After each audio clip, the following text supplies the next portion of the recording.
ভাই বোন, অনেকেই জীবনে বহুবার অথবা এক বা একাধিকবার শয়তানের প্ররোচনায় প্ররোচিত হয়ে জেনায় লিপ্ত হয়েছেন।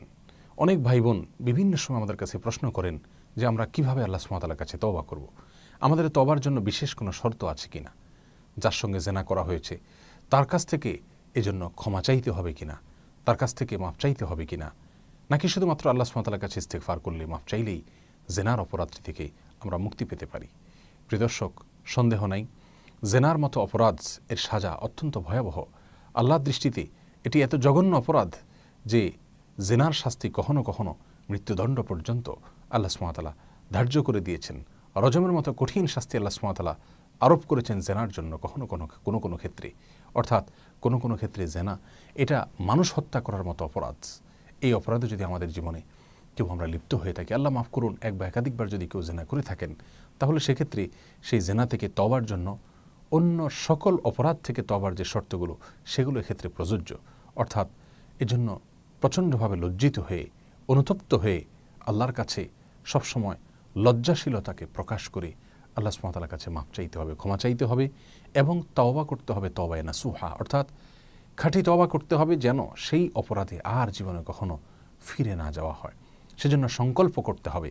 কঠিনভাবে যদি সংকল্প করা হয় এবং পেছনের গুনাহ থেকে সরে আসা হয়, গুনাহের উপকরণ থেকে এবং আসবাব থেকে, মাধ্যমগুলো থেকে যদি তিনি সরে আসেন এবং আল্লাহর কাছে লজ্জিত হয়ে আগের কৃত অপরাধের জন্য ক্ষমা চেয়ে, মাপ চেয়ে নতুন করে আর কখনো না করার জন্য সংকল্প করেন, দৃঢ়ভাবে প্রতিজ্ঞাবদ্ধ হন, তাহলে ইনশাআল্লাহ জেনার অপরাধ আল্লাহ সুবহানাহু ওয়া তাআলা ক্ষমা করবেন। আল্লাহ সুবহানাহু ওয়া তাআলা কোরআনে কারিমে অত্যন্ত পরিষ্কারভাবে জানিয়েছেন, ইন্নাল্লাহা ইয়াগফিরুয যুনুবা জামিআ। এমন কোনো অপরাধ নাই আল্লাহর জমিনে যে বান্দা যদি লজ্জিত হয়ে ফিরে আসে তো আল্লাহ সুবহানাহু ওয়া তাআলা এটা ক্ষমা করবেন না। এমন কোনো অপরাধ নেই। শিরক সবচেয়ে বড় অপরাধ, সেটাও যদি বান্দা তওবা করে আগেকৃত শিরকের জন্য আল্লাহর কাছে লজ্জিত হয়, আল্লাহর কাছে লজ্জিত হয়ে মাপ চেয়ে সে ফিরে আসে আর কখনো করবে না বলে সংকল্প করে, তার ভুল সে বুঝতে পারে, তাহলে আল্লাহ সুবহানাহু ওয়া তাআলা শিরকের মতো অপরাধ পর্যন্ত মাফ করে দেন।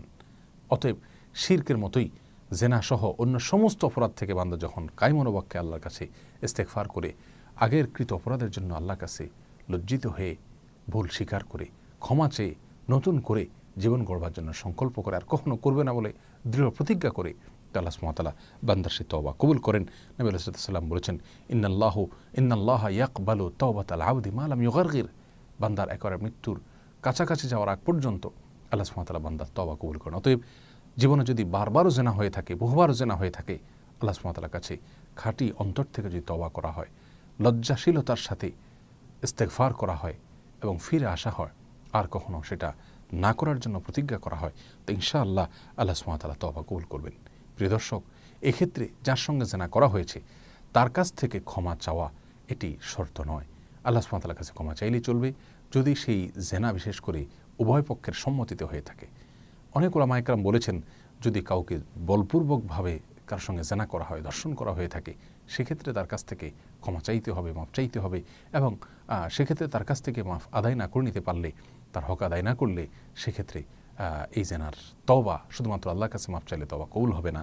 কিন্তু সাধারণত উভয়ের সম্মতিতে যে জেনা হয়ে থাকে সেটার জন্য শুধুমাত্র আল্লাহ সুবহানাহু ওয়া তাআলার কাছে কায়মনোবাক্যে মাফ চাইলে এবং কখনো জেনা আর যাবে না, জেনার ধারে কাছেও যাবে না।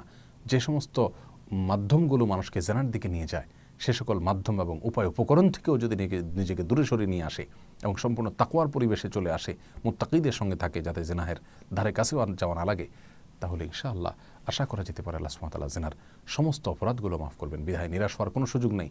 আল্লাহ সুবহানাহু ওয়া তাআলা বলেছেন, লা তাকনাতু মির রাহমাতিল্লাহ, আল্লাহর রহমত থেকে নিরাশ হইও না, আল্লাহ তাআলা অবশ্যই সকল গুনাহ মাফ করবেন। বিধায় জেনা যতবারই হোক না কেন জীবনে, যদি খাঁটি অন্তরে তওবা করা হয় এবং ফিরে আসা হয়, আল্লাহ তাআলা মাফ করবেন ইনশাআল্লাহ। আল্লাহর রহমত থেকে নিরাশ না হই এবং সকল অপরাধ থেকে তওবা করতে থাকি। আল্লাহ সুবহানাহু ওয়া তাআলা আমাদের সকলকে তার রহমতের ছায়াতলে আমাদেরকে আশ্রয় নেওয়ার এবং ফিরে আসার তৌফিক দান করুন। জাযাকুমুল্লাহু খায়রা। আসসালামু আলাইকুম ওয়া রাহমাতুল্লাহি